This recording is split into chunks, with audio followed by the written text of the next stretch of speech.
Sekilas Dusun Ngemplek yang terletak di Desa Piaman, Kecamatan Wonosari, Kabupaten Gunung Kidul, tampak layaknya seperti dusun-dusun pada umumnya. Apabila banyak warga kebingungan ketika listrik padam, hal itu tidak berlaku pada warga di dusun ini.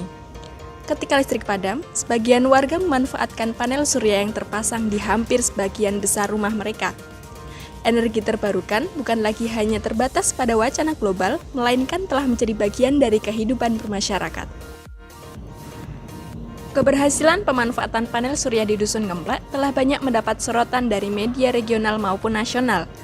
Pondok Edukasi menjadi salah satu saksi bisu dari proses transfer pengetahuan yang terjadi. Karena keberhasilannya memanfaatkan energi terbarukan berupa panel surya, Dusun Ngemplek pantas mendapat sebutan sebagai Kampung Wisata Edukasi Ekoenergi. Bapak Awap selaku Kepala Desa sekaligus penggagas dari upaya transisi energi tersebut telah memanfaatkan panel surya sebagai sumber energi utama di kediamannya selama 3 tahun. Panel surya dipasang di berbagai titik seperti di atap rumah, di atas lampu penerangan luar, dan di teras depan rumahnya. Pemanfaatan yang paling terasa yaitu pada penerangan, baik di rumahnya maupun di jalan-jalan sekitar. Bukan tanpa alasan, Pak Awap memilih memanfaatkan panel surya sebagai sumber energi terbarukan. Setelah mempelajari berbagai sumber energi terbarukan seperti angin, air, dan matahari, pilihannya jatuh pada energi terbarukan bersumber dari sinar matahari. Baginya, memanfaatkan panel surya jauh lebih fleksibel karena bisa diterapkan di mana saja. Selain itu, resiko yang dihadapi pun cenderung lebih kecil.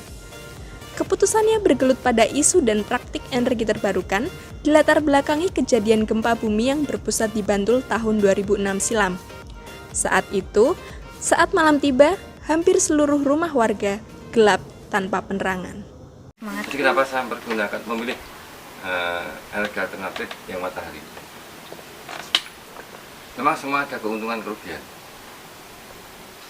Energi ada dari air, dari angin, panas matahari sendiri. Saya sempat mempelajari beberapa, ada air, ada angin, dan matahari. Dan saya dari pengalaman pribadi saya lebih condong ke matahari. Kenapa matahari? Karena energi seperti ini pun juga topografis dan geografis sangat mempengaruhi. Matahari inilah yang lebih efektif ditempatkan dimanapun bisa diterima, dimanapun bisa digunakan. Kita berpikir, awalnya saya memang ingin mempergunakan tenaga air yang bisa 24 jam selama ada air mengalir. Nah di sini, di Gunung Kidul, air saja tidak ada. Terus saya pikir juga bagus, tapi kurang tepat untuk topografi di Gunung Kidul. Tenaga angin, saya juga sedang mencoba. Ternyata untuk di lokasi ini topografinya juga kurang mendukung. Dan akhirnya matahari itu yang saya gunakan, saya pelajari dan saya ikut perkenalkan ke warga. Karena topografi dimanapun, geografi dimanapun mampu dan bisa menerima. Dan matahari, panas matahari, sinar matahari itu melimpah ada di mana. Penerapan teknis panel surya, baik pada proses pemilihan peralatan, sekaligus pada perawatannya tidak terlepas dari karakteristik sosial masyarakat sekitar. Karena pada akhirnya, warga Dusun Ngemplek membuktikan bahwa kondisi ekonomi tidak menjadi penghambat upaya perwujudan keadilan energi. Pak Awap mengatasi hal tersebut dengan berpatokan pada kemampuan warga dan seberapa besar energi di masing-masing rumah tangga harus terpenuhi. Peruntukan sesuai kebutuhan. Untuk apa dulu setiap orang kebutuhannya beda-beda. Ya kan seperti Pak Fabio Bunga dan terus Mas Tono dan yang lain. Untuk penerangan, oke, penerangan. Habis berapa? Saya belum bisa menjawab. Nanti kita belanja bersama, habisnya berapa saya belum bisa menjawab. Pertanyaan saya pertama, untuk lampuan, pertanyaan yang harus dijawab lagi adalah berapa titik lampu?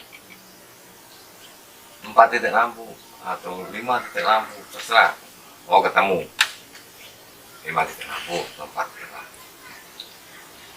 Terus kira-kira habis berapa Pak nanti umpama kita belanja?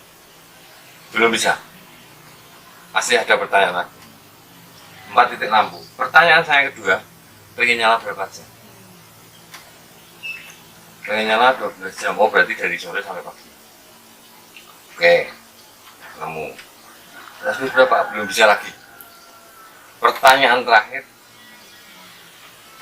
lampunya berapa watt masing-masing titik? Oh sekian watt, oke. Misalkan 3 watt. 3 watt nyala 12 jam sebanyak 4 titik baru titik. Oh berarti nanti yang dibutuhkan ini. Dan saya buatkan jimat itu tadi sudah pasang. Karena kemampuan masing-masing orang berbeda-beda. Aki untuk penyimat. Sana pakai aki sih kan? Pakai. Aki berbeda-beda juga. Di sini sama warga saya ajarkan aki yang bekas. Harus baru.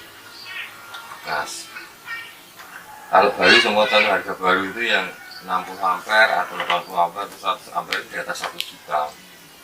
Kalau yang aki biasa, aki yang bagus terus itu bisa 4 kali lipatnya, bisa 4 juta, 5 juta. Untuk mereka yang pengen seperti itu apakah terjangkau? Kan hanya angan-angan, hanya sebuah impian. Padahal mereka juga kepengen. Lihat di sini, wah Pak, lagi nih, kode motor gane ya. Di situ saya melihat ada antusiasme warga yang ingin,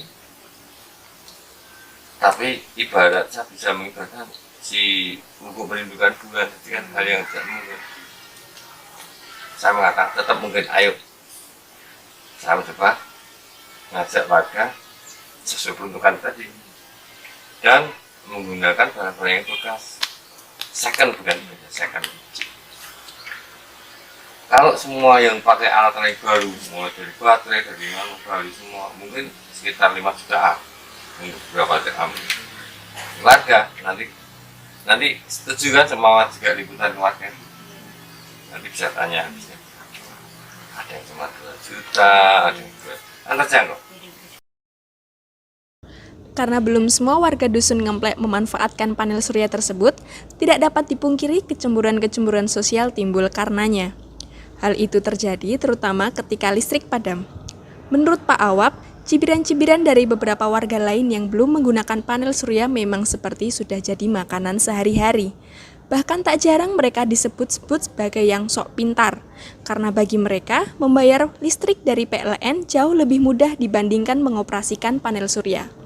Konflik sering terjadi di saat mati lampu. Wow, kuno penak murah gotong blengok sini. Akhirnya itulah konflik-konflik seperti itu. Maka di pos Cakok itu kita buat seperti itu saja.